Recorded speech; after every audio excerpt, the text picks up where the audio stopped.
Singkat cerita, pertandingan antara tim Akademi Shrek melawan tim Akademi Petir akhirnya dimulai, di mana Tai Long maju sebagai perwakilan pertama untuk menghadapi Lu Chen dari tim Petir. Bahkan sebelumnya, Master telah memberikan strategi kepada Tai Long untuk mengulur waktu menunggu kekuatan musuh habis barulah melakukan serangan balasan. Dengan menggunakan strategi dari Master, Tai Long mampu memenangkan satu pertandingan, sedangkan di pertandingan kedua, dia harus berhadapan dengan Xiao Yunju, seorang Master Roh yang mampu memanipulasi energi petir.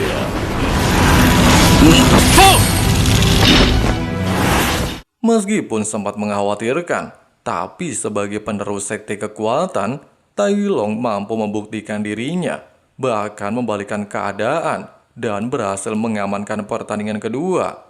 Tapi sayangnya di pertandingan ketiga, Tai Long harus mengakui kekalahan karena telah kehabisan kekuatan roh, sehingga mengharuskan Jingling menggantikannya di pertandingan keempat.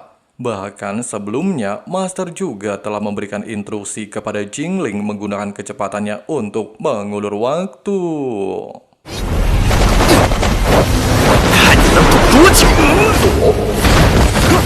Lagi dan lagi dengan strategi Master, Jingling berhasil mengamankan pertandingan keempat. Namun di pertandingan kelima dan keenam, Jingling dan Huang Yuan berhasil dikalahkan secara beruntun oleh satu orang. Sehingga di pertandingan ketujuh, Xiao Wu maju sebagai perwakilan keempat tim Akademi Shrek, serta berhasil memenangkan pertandingan dengan sangat mudah mengandalkan kecepatannya. Sedangkan di pertandingan ke-8, Xiao Wu harus menghadapi Li Tian. Bahkan seolah-olah mengetahui strategi tim Akademi Shrek, Li Tian lantas berniat untuk mengakhiri pertandingan secepat mungkin, serta menggunakan kemampuan pertama dan kemampuan kedua yang dikombinasikan menjadi teknik burung elang petir, dan berniat menyerang Xiao Wu dengan kekuatan penuh dari awal pertandingan.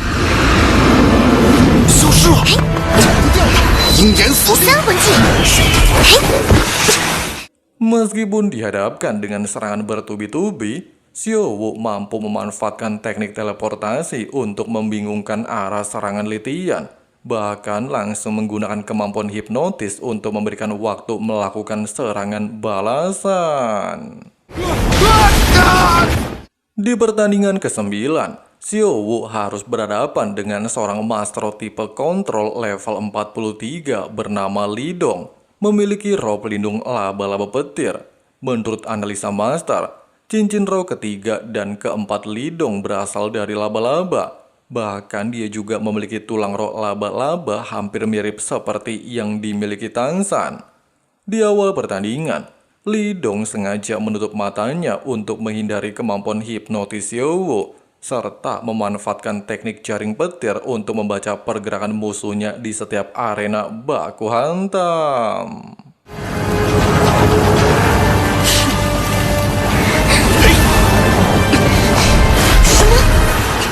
Di bawah tekanan seorang master tipe kontrol yang memiliki level jauh di atasnya, membuat Xiao Wu benar-benar kesulitan melakukan gerakan.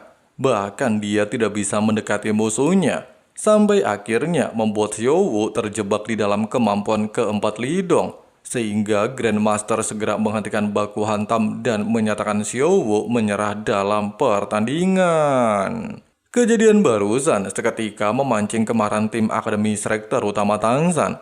Bahkan ketika Dai Mubai maju sebagai perwakilan berikutnya, Tang San memintanya untuk memberikan pelajaran kepada Li Dong. Di awal pertandingan, Li Dong kembali menggunakan teknik keempat penjara petir, sehingga memaksa Dai Mubai menggunakan teknik pertama perlindungan harimau putih untuk mengimbanginya. Bahkan meski Mubai sempat terjebak, namun setelah dia memakan tanaman ajaib bunga krisan yang sebelumnya diberikan oleh Tang San, vitalitas Dai Mubai meningkat sangat drastis, sehingga membuatnya mampu membebaskan diri dan membalikan situasi pertandingan.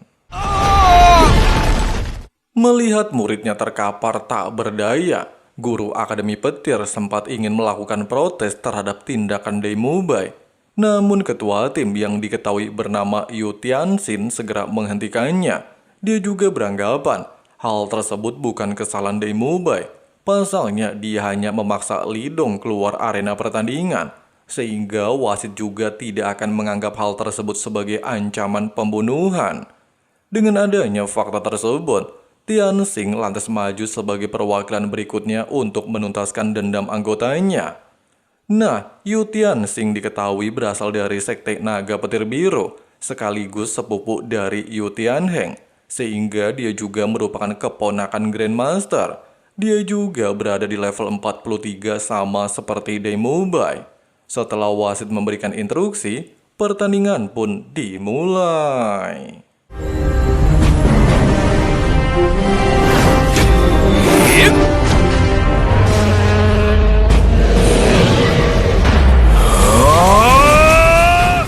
Dari awal pertandingan, keduanya menunjukkan teknik yang bisa dibilang seimbang. Namun secara tidak terduga, hujan tiba-tiba saja turun yang membuat Dai Mubai tidak diuntungkan. Pasalnya mau bagaimanapun, air bisa mengantarkan petir yang menjadi keuntungan Yu Tianxin. Bahkan mereka melakukan pertarungan di udara yang sangat dekat dengan energi petir. Sehingga membuat Dai Mubai dengan gila melepaskan kekuatannya untuk kembali mendesak musuhnya melakukan pertarungan di daratan.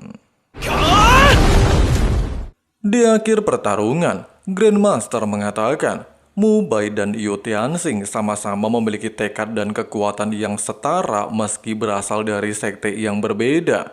Sehingga hasil baku hantam akan segera diketahui ketika mereka sama-sama melepaskan teknik terkuat. Dan tiba-tiba, setelah ledakan adu kekuatan mengguncang seluruh arena baku hantam, Mubai dan Yu Tianxin sama-sama masih terlihat berdiri di atas arena baku hantam. Namun dikarenakan Yu Tianxin telah kehabisan seluruh kekuatan roh dan vitalitasnya melemah, dia pada akhirnya mengakui kekalahan, sehingga menjadikan Dai Mubai sebagai pemenang pertandingan. Menyaksikan hal itu, Kaisar Tiando beranggapan tim Akademi Shrek memiliki kekuatan melampaui para musuhnya, sementara Salas justru memiliki pendapat lain, di mana tim Akademi Shrek memiliki guru pembimbing yang ahli dalam bidang strategi, serta mendalami beberapa teori. Itulah alasannya para murid Akademi Shrek mampu menguasai jalannya pertandingan. Ucapan Salas lantas dibenarkan oleh Ning Fengzi, di mana Master merupakan guru terbaik di seluruh benua saat ini, sehingga Ning Fengzi mengusulkan kepada Kaisar Kerajaan untuk merekrut Master menjadi bagian dari Kerajaan Tiando. Singkat cerita, setelah Dai Mubai dinyatakan sebagai pemenang, hal itu juga sekaligus membawa kemenangan bagi tim Shrek terhadap tim Akademi Petir. Namun pasca pertarungan, Mubai juga kehabisan kekuatan, sehingga Jujing segera menghampirinya. Di momen seperti ini dan telah mengerti arti sebuah perasaan, Mubai lantas berjanji kepada Jujing akan menjauhi setiap wanita dan setia kepadanya. Bahkan dia bersedia kembali ke wilayah kerajaan Xinglo untuk menikahi Jujing. Waduh, cewek idaman ya guys ya, besar kali ya kan?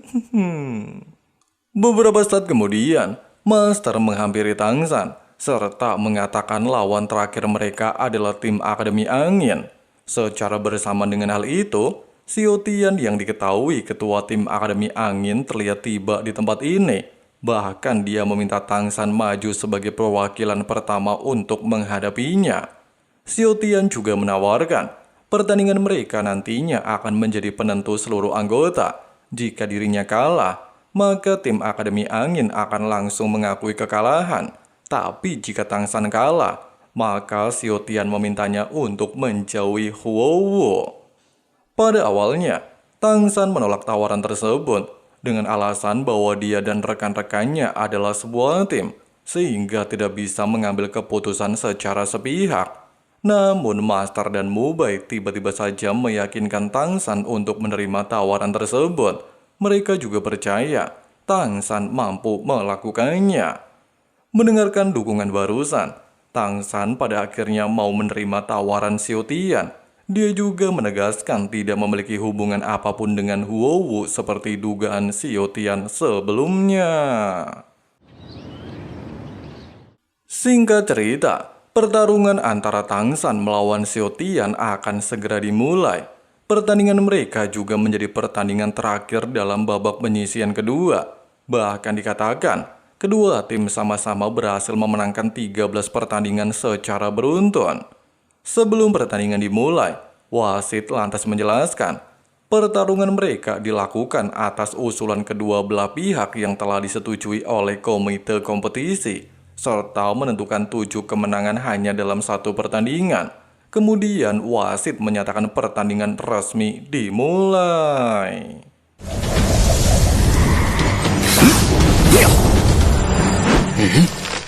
Dalam pertandingan ini, untuk pertama kalinya ditunjukkan roh pelindung Xiao Tian yang merupakan mutasi rubah badai iblis. Bahkan dia dengan gila melakukan inisiatif menyerang tanpa ampun.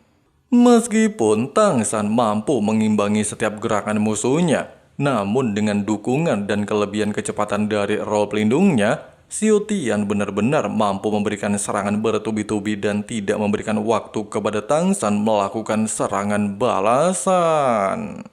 Melihat kecepatan yang ditunjukkan Xiao Tian, para guru menilai dia bukan hanya tipe penyerang depan, melainkan bisa dianggap sebagai penyerang samping berkat dukungan kecepatan dari roh pelindungnya, sehingga menjadikan Xiao Tian sebagai maestro dengan 2 kemampuan berbeda.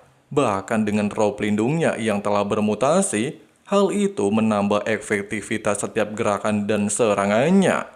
Selain itu juga, selama kompetisi berlangsung, Xiao Tian dikatakan belum pernah menggunakan kemampuan ketiga dan keempatnya. Namun dia mampu membawa timnya sampai ke tahap seperti ini, sehingga menandakan Xiao Tian bukanlah maestro sembarangan, dan mereka juga tidak bisa menentukan siapa yang akan keluar sebagai pemenangnya.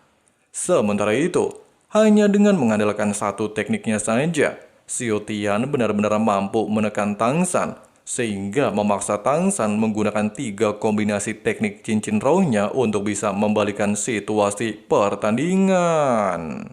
Menyaksikan 3 teknik yang dilepaskan Tang San berhasil memukul mundur Xiao Tian, sempat mengejutkan seluruh orang. Bahkan beberapa dari mereka beranggapan pertandingan telah selesai. Namun sayangnya hal tersebut salah total. Pasalnya Xiao Tian belum melepaskan teknik ketiga dan keempatnya. Dan benar saja, Xiao Tian tiba-tiba menggunakan teknik ketiga yang disebut sayap angin. Selain mampu membuatnya melayang di udara, sayapnya juga mampu memulihkan kondisi fisiknya dan meningkatkan kemampuannya.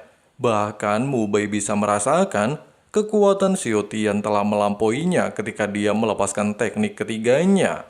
Sementara itu dengan mengandalkan sayap angin, Xiao Tian lantas dengan gila melakukan serangan menggunakan teknik 36 badai iblis, sebuah teknik ciptaannya sendiri. Dikatakan, teknik ciptaan bukan berasal dari kemampuan cincin roh, melainkan teknik yang tercipta melalui latihan keras. Bahkan kemampuan sebuah teknik ciptaan bisa melampaui teknik dari cincin roh di level yang sama. Selain mampu menyerang target sebanyak 36 kali tebasan, setiap kekuatan tebasan akan selalu meningkat dan semakin cepat. Menghadapi serangan bertubi-tubi gak ada obatnya, Tang San pada akhirnya juga melepaskan kemampuan ciptaannya yang disebut formasi duri biru perak, memiliki kekuatan dan kecepatan yang setara dengan Xiao Tian, sehingga bisa memberinya nafas dari serangan 36 badai angin. Tidak menyerah sampai di sini dan menyadari tidak memiliki peluang kembali mendekati Tang San, Xiao Tian pada akhirnya menggunakan kemampuan keempatnya yang disebut badai serigala iblis.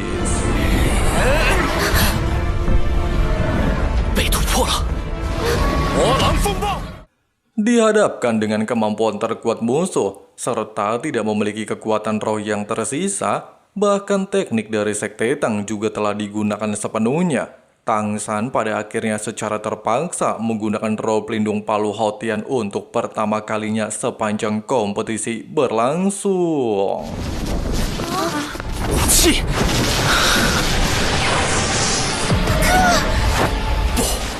Kemunculan roh pelindung Palu Hautian di tangan Tang San jelas langsung menggemparkan. Pasalnya sudah lebih dari 15 tahun pemilik roh pelindung tersebut menghilang dari Land. Tapi kini justru muncul di tengah-tengah kerajaan Tiando.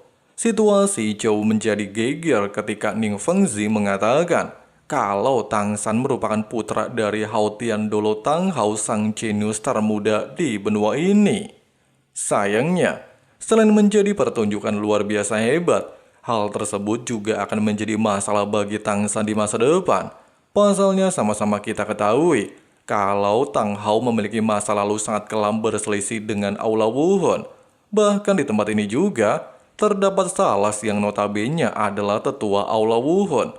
Dia juga langsung menginstruksikan bawahannya untuk melaporkan kejadian ini kepada kantor pusat Aula Wuhun. Sementara itu di atas arena, meskipun Palu Hautian Tang San tidak memiliki satu pun cincin roh, namun beratnya bisa mencapai ratusan kilo, sehingga menandakan Palu Hautian layak menjadi roh pelindung nomor 1 di benua saat ini. Di momen-momen pertarungan terakhir, Xiao Tian terus-menerus mencoba melakukan serangan, sementara Tang San terus-menerus memblokirnya menggunakan Palu Hautian, sampai akhirnya mereka sama-sama melepaskan kekuatan terakhir yang tersisa.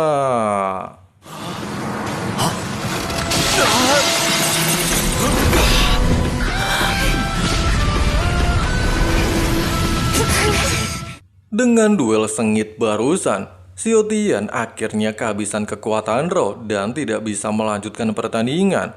Sementara Tang San langsung menegaskan kalau dirinya dan Huo Wu memanglah tidak memiliki hubungan apapun. Bahkan dia meminta Xiao Tian untuk tidak menyeretnya ke dalam masalah pribadinya. Mendengarkan hal itu dan sudah tidak sanggup lagi berdiri, Xiao Tian pada akhirnya mengakui kekalahannya dan langsung jatuh pingsan, sehingga Tang San langsung dinyatakan sebagai pemenang pertandingan, sekaligus menjadikan Akademi Shrek sebagai juara babak penyisihan dan mendapatkan rekor terbaik sepanjang jalannya kompetisi. Beberapa saat kemudian, Kaisar Xiuye mengumpulkan seluruh tim yang berhasil lolos di babak penyisihan. Pasalnya mereka akan mengikuti babak final yang akan diadakan di wilayah Aula Wuhun. Diketahui juga, telah terpilih 15 tim yang akan menjadi perwakilan kerajaan Tiando. Bahkan Kaisar Xiuye sangat berharap Akademi Shrek menjadi juara. Selain itu juga, demi menjaga keamanan seluruh tim, Kaisar Xiuye akan mengerahkan 500 prajurit mengawal mereka selama perjalanan nantinya. Bahkan putra mahkota King He juga akan turun serta sebagai curi nantinya. Malam harinya, secara mengejutkan, Master tiba-tiba meninggalkan Akademi Shrek secara diam-diam. Sementara itu di pagi harinya, tim pengawal kerajaan telah tiba di gerbang Akademi Shrek untuk menjemput mereka menuju Aula Wuhun. Pada saat yang sama, Liu Erlong menyadari kepergian Master dari surat yang dia tinggalkan. Bahkan Liu Erlong terlihat cukup kecewa. Pasalnya Master mengatakan ingin pergi menemui Bibi Dong di Aula Wuhun. Mengingat perkataan Master ingin menemui Bibi Dong demi membantu Tang San mengembangkan roh pelindung gandanya, Flander lantas mencoba menenangkan Liu Erlong, serta memintanya mempercayai tindakan Master. Di sisi lain, setelah mengetahui asal-usul Tang San dari laporan Salas sebelumnya, Bibi Dong meminta Hulena untuk memberikan perintah kepada Yu Guan dan Gumei menghabisi Tang San sebelum tiba di Aula Wuhun. Waduh.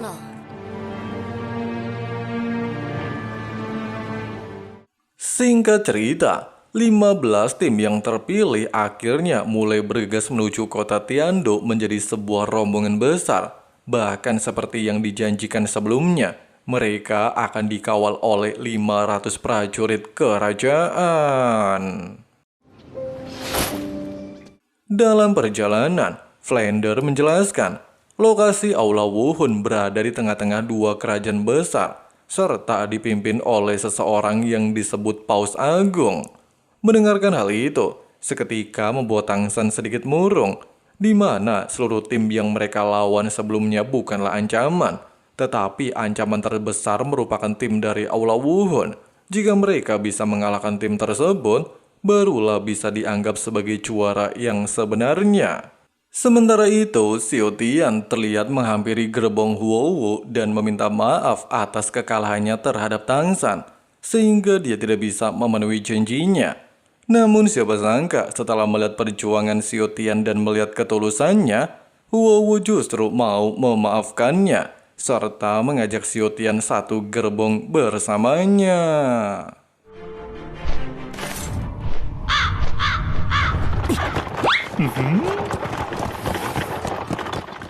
Tidak terasa ketika rombongan mencapai sebuah gurun berbukit dan melewati jalan sempit, Jenderal pasukan tiba-tiba merasakan hal aneh pasca melihat ada sebuah daun jatuh di tempat ini, sehingga dia meminta pasukannya untuk meningkatkan kewaspadaan.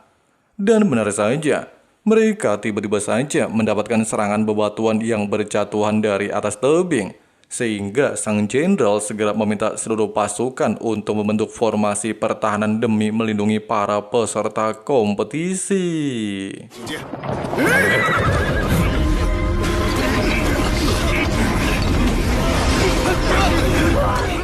Melihat pasukan kerajaan Tiando mulai kesulitan menahan serangan bebatuan yang tidak ada habisnya, seluruh anggota tim kompetisi lantas turun tangan membantu pasukan melindungi tim mereka masing-masing.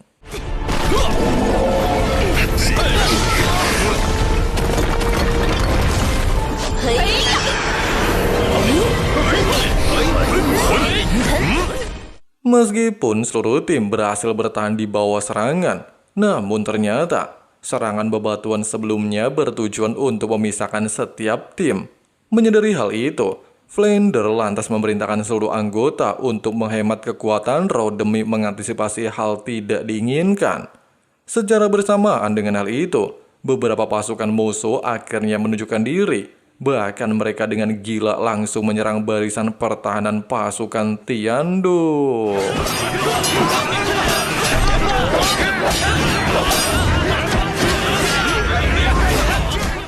Menyadari pertahanan pasukan Tiando cukup kuat, serta pasukannya dijatuhkan satu persatu seperti air hujan, pemimpin pasukan musuh lantas meminta para bawahannya untuk menyatukan kekuatan demi menghancurkan formasi pasukan Tiando.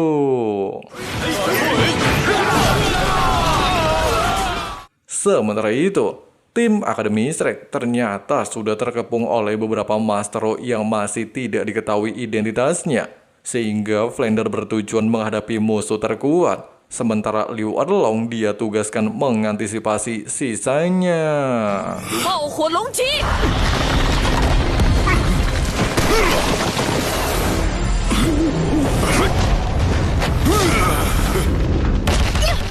Di saat kedua guru disibukkan menghadapi musuh terkuat, para murid juga tidak tinggal diam. Mereka lantas bahu-membahu mencoba menghadapi pasukan yang mencoba menargetkan setiap anggota tim.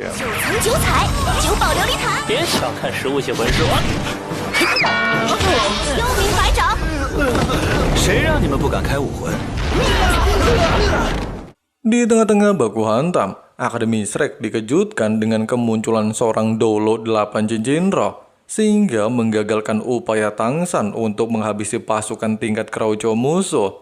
Bahkan orang ini langsung menggunakan kemampuan ke-7 dan ke-6 untuk membatasi pergerakan anggota tim Akademi Shrek. Meskipun di momen ini, dengan mengandalkan teknik mata iblis ungu, Tang San berhasil memblokir teknik tekanan musuh.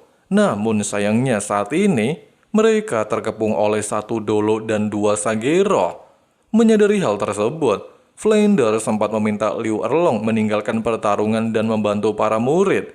Tapi sayangnya, musuh yang dihadapi Liu Erlong tidak tinggal diam dan tidak membiarkannya meninggalkan lokasi baku hantam.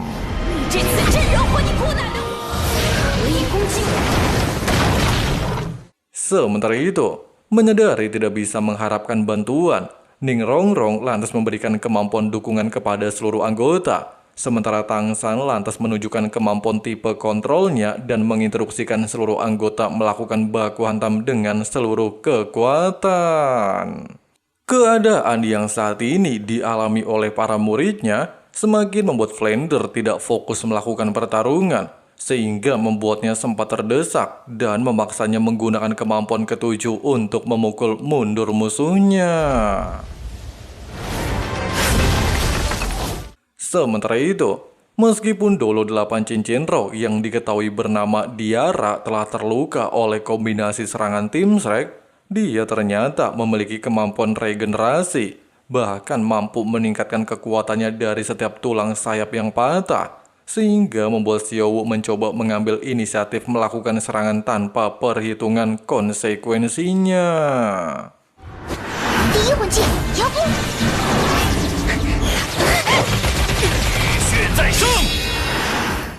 Sayangnya, di tengah-tengah baku hantam, efek sosis terbang Oscar mencapai batasannya, sehingga membuat Xiao yang berada di garis paling depan tidak bisa menghindari serangan yang sudah berada di hadapannya, membuatnya terlempar sampai tidak sadarkan diri. Untungnya ketika Diara ingin menghabisi nyawanya, bunga patah hati yang selama ini disimpan Xiao memberikan efek melindungi tubuhnya. Bahkan kejadian tersebut memancing Yu Guan untuk menuju ke arah mereka.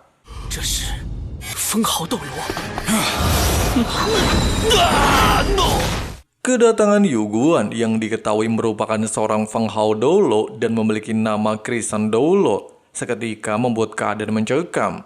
Dalam momen seperti ini, Yu Guan terlihat sangat tertarik dengan bunga patah hati yang dimiliki Xiao. Namun dikarenakan bunga tersebut tidak bisa diambil secara sembarangan serta akan memilih tuannya, maka Yu Guan harus menerima kegagalan mendapatkan bunga tersebut. Menyadari hal ini, Yu Guan lantas meminta Diara untuk tidak menyentuh Xiao serta membebaskannya melakukan apapun kepada anggota lainnya. Tapi siapa sangka, ketika Diara ingin memulai aksinya menghabisi Jujing, Demu Bai tiba-tiba menolongnya dan tanpa sengaja mengalami tebasan di punggungnya, sehingga membuat bunga krisan mengeluarkan efek untuk menyembuhkan lukanya dan kembali membuat Yu Guan tertarik kepada Demu Bai, bahkan dia langsung memblokir serangan Diara.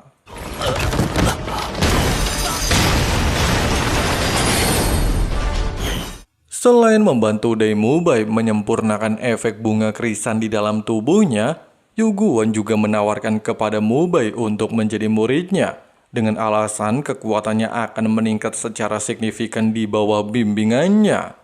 Sebelum menerima tawaran Yu Guan, Demu Bai memberikan syarat untuk tidak melukai satupun anggotanya, terlebih lagi Jujing yang merupakan tunangannya. Bahkan mereka juga memiliki teknik fusi roh harimau neraka. Mendengarkan hal itu, Diara lantas mengingatkan Yu Guan kalau mereka memiliki misi membunuh anggota Akademi Shrek. Menyadari fakta tersebut, membuat Yu Guan akhirnya mau menerima syarat Demu Bai. Tapi dia tetaplah akan membunuh satu orang dari tim Shrek alias Lord Tangsan. Waduh.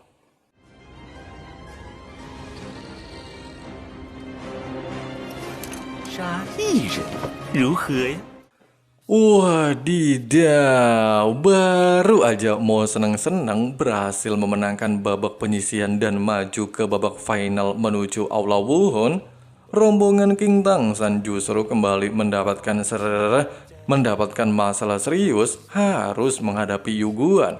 Bahkan nantinya Gumei juga nongol, sehingga pertarungan epik luar biasa edun akan terjadi di tempat ini.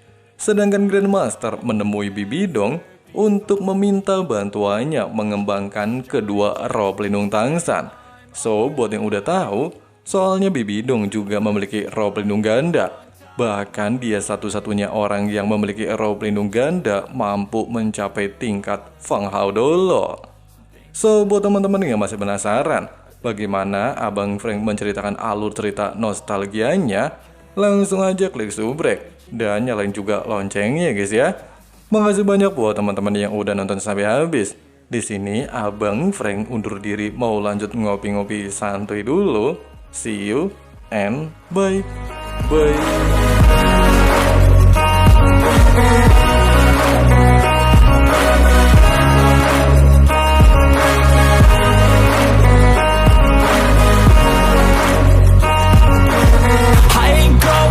I'm not falling, I'll push all my chips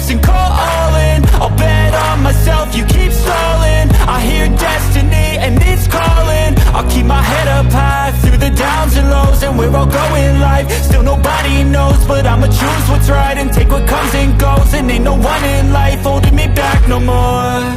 I've seen a lot of change, been through a lot of pain. Some things are not the same as they were a year ago, but all will be okay. I move on each and every day. The past is where it stays, way back a year ago.